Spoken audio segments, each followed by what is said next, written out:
Hi friends, welcome back. I have been gone for a while. I took the summer off of YouTube because I just needed to protect my space. And right now, as everyone knows, with the way the world is, things are a little crazy, and my sensitivities have just been that much more. Being a highly sensitive person with anxiousness and all of that. So it was good for me to actually set some boundaries for myself and take some time off. But I'm back and I'm so excited because we are getting ready to go into a new season, which if you guys have been watching my channel for a while, you know that that means a new journal. This is the journal that I'm gonna be in for fall 2020. So excited. This journal was created by Cynthia Lee. I will link her Instagram down below. She's an amazing artist. She does portals, she does journals, she does portraits. She is very talented. I love all of her artwork. And she's also a passion planner girl. So she uses her passion planner almost like an art journal. It's gorgeous. So you guys will definitely want to follow her. But this is the journal that I've chosen for fall 2020. And I thought while we're chatting, it might be nice to show you how I set up my journals, because this is a composition notebook, college ruled. You will see the only thing I've done so far, take that out. The only thing I've done so far is number the pages. So I did go that through today, and usually the first day of a new journal, that's what I do. And there's just something so sacred about taking the time to number the pages. I have always wanted to index my journals, and I've done it here and there, but my thought this time around is that I will go back, and when I reread my journal, because I have been doing that a lot lately too. I don't know what it is about 2020, but I have been rereading my journals. And I will index it once I go back.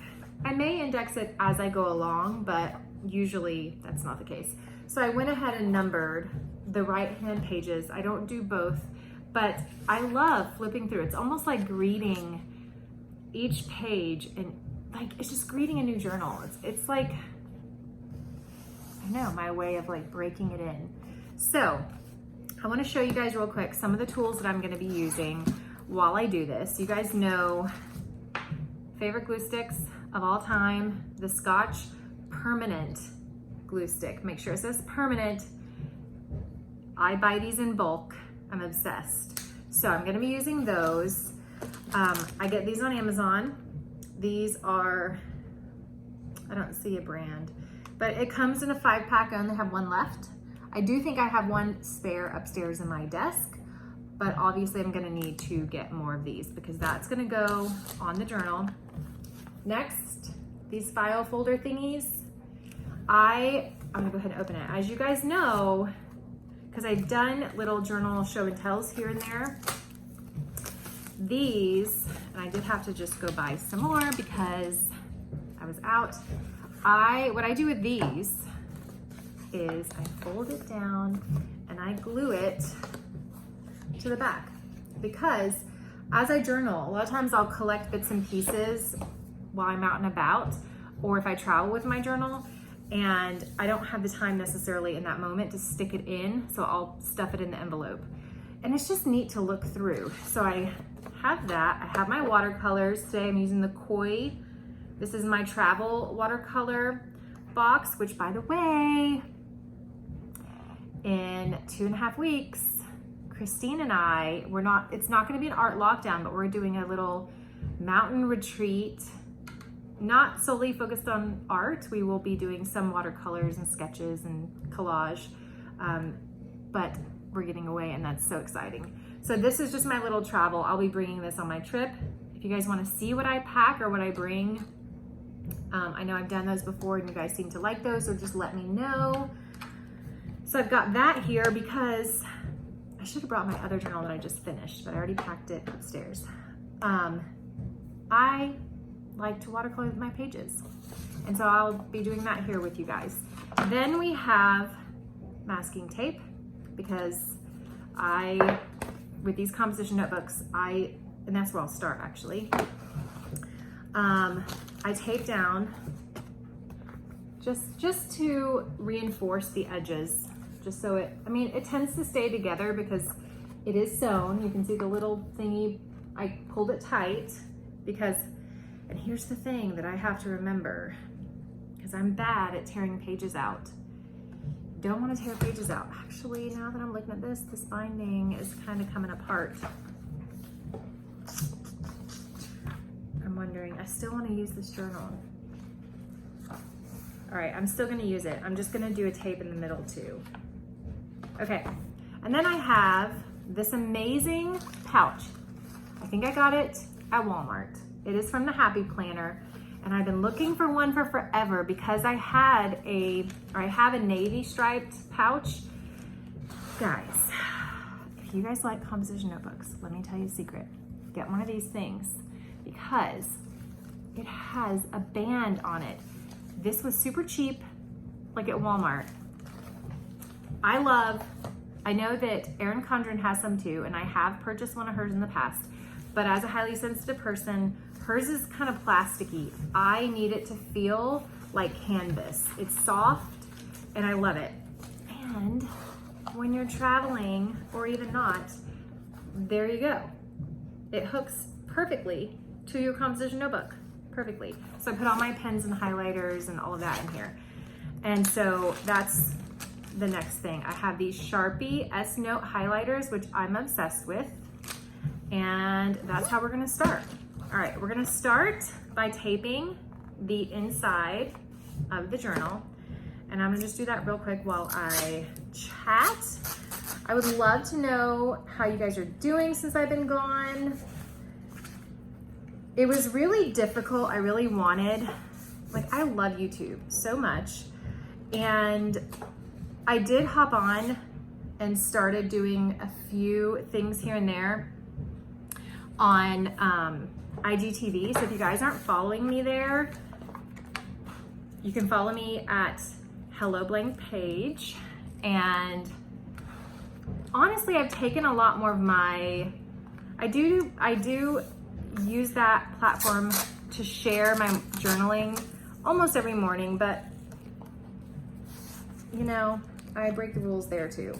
So a lot of times I'll share journaling prompts, and the IGTVs I've done have been mostly, I think all of them have actually been focused on being a highly sensitive person. So if you guys are here and really want more of the highly sensitive content, let me know if you have any specific videos in mind, because I'm not opposed to doing more chats here about being highly sensitive, but I really see this space as my journaling, planning type outlet. I feel like most of my viewers here are journal girls and planner girls like me. All right, so let me just show you what I've done. I've gone ahead and used the masking tape and just reinforced the edges.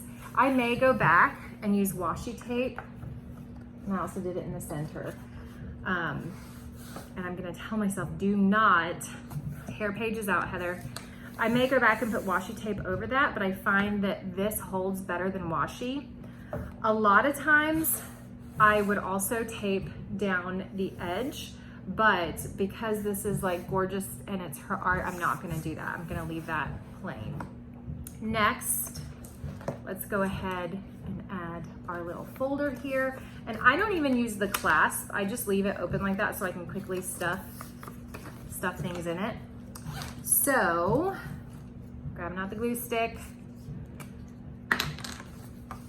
On Amazon, you can get a huge pack of these glue sticks, and that's basically what I do because I go through them. I don't use stickers, but I do add memorabilia and things like that to my journals here and there. Menus, business cards, that kind of stuff. And I always I tried a tape thingy, and it could be that I just haven't found the right tape dispenser. I find that the glue stick holds better. So got that ready, and we need to add the pen loop, so we're gonna do that. So yeah, I would love to hear from you guys. I'd love to know, because now that I'm back, a lot has happened since I left. My book, The Wild Sexy Life Chick, is out, so you guys can check that out on Amazon. The Wild Sexy Marriage is coming. Not exactly sure, I'm hoping October, November. And then there is a third, but the title is not, I'm not releasing the title just yet. But I just realized, I was doing a lot of NaNoWriMo videos here, and I know a lot of you love to see the process, but my favorite videos are the stationery, journal, planner, that kind of stuff. And I have yet to decide what planner I'm gonna use for 2021. I see them all, like today, the Hobonichi line just is launching. And so part of me is really wanting to try the Hobonichi again. My poor passion planner is so sad because 2020, like, not much happened. So I'm debating, like I said, I'm debating trying out, where do I want to put this?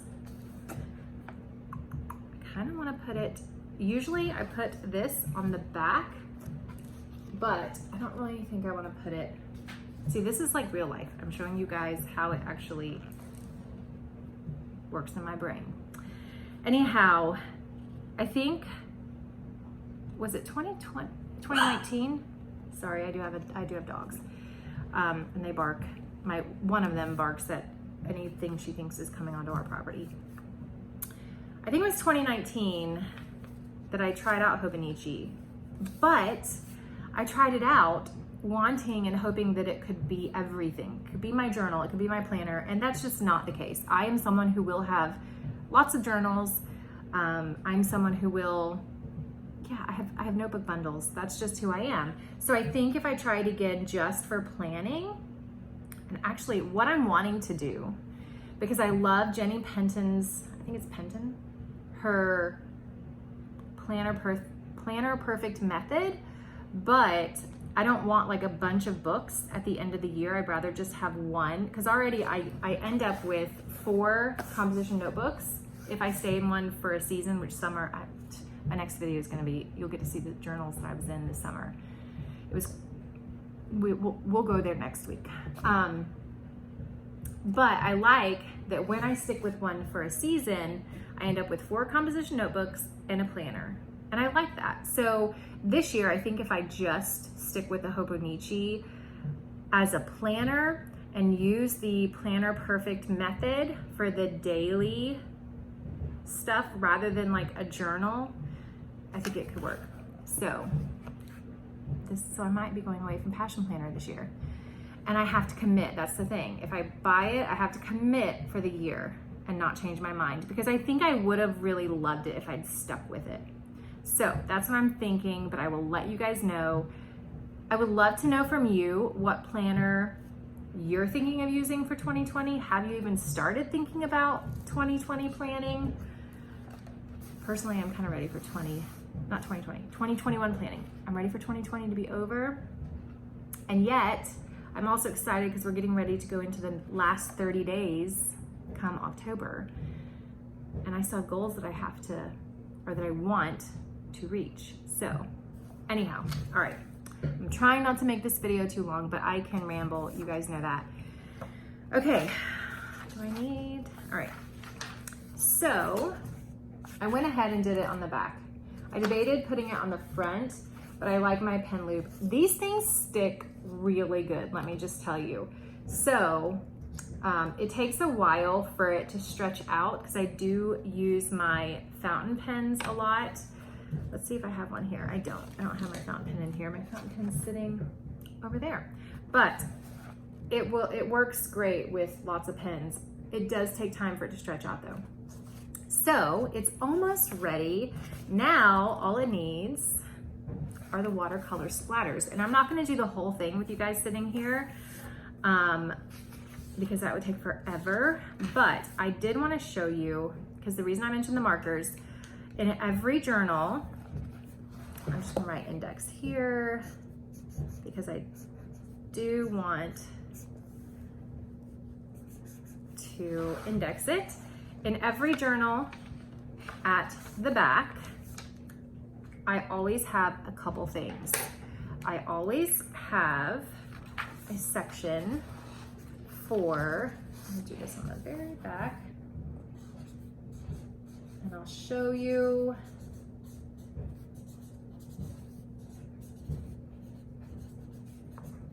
I have a section for journaling observations. And I will go back with my black marker and do a cursive in between like I have done in the past, if you guys have seen any of my flip throughs. So I always have a journaling observations section. And I like to keep a section called manifestations.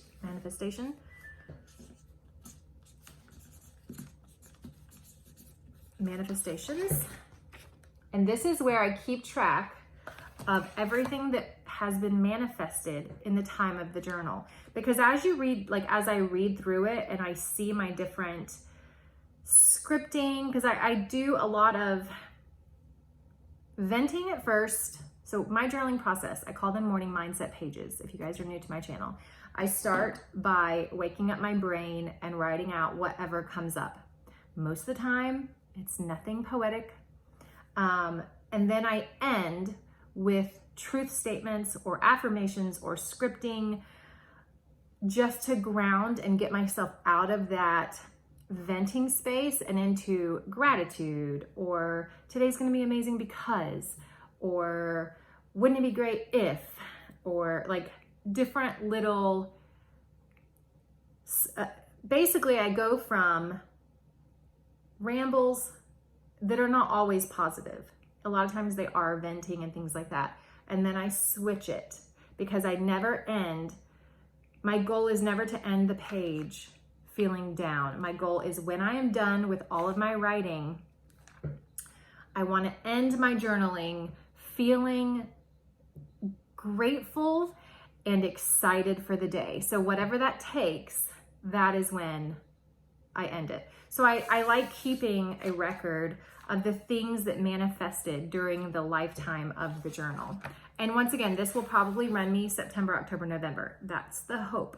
Now during COVID, as you will see, when I show you my summer journals, didn't quite work out that way. I did a lot more journaling than I had expected. So I will leave this part. Sometimes I'll put a pocket here, but honestly, I used to love putting stickers that I received during the lifetime of the journal here, especially since there's artwork on the front. So I'm gonna leave that blank, and now we're just gonna splatter a couple pages just so you guys can see my process. And then this journal will be ready to go, which is exciting. I love starting new journals. All right, so my process, I get a super wet brush. I go in for one color. I literally do that. Get it wet again, go in with another color and do that. And this is what I get. I don't really care about how messy it is. And then I flip it and I squish it. Okay, let me do another page because there are a couple things I do. Sometimes I usually only use 2, maybe 3 colors. So I'll also sometimes just paint a little and then do some splatters, close the book, squish it, and then you just get this mess of gorgeous watercolor. And I just go with it. I just flip and splatter and flip and splatter. And then I usually will leave it. So today what I'll do is I'll leave it kind of spread out. Once I watercolor all the pages, I'll leave it kind of like spread out like so to dry, and it'll be ready for me in the morning. So I'm gonna go ahead and stop the video here. and get my watercolor on. And then this fall journal will be done. Thank you guys so much for joining me today. And thank you for being patient as I took the summer off. But I am back, and I will see you guys next week for summer stationery empties and the journals that I went through this summer. So see you guys next week. I hope you guys have a magical day, week. Yeah, magical life.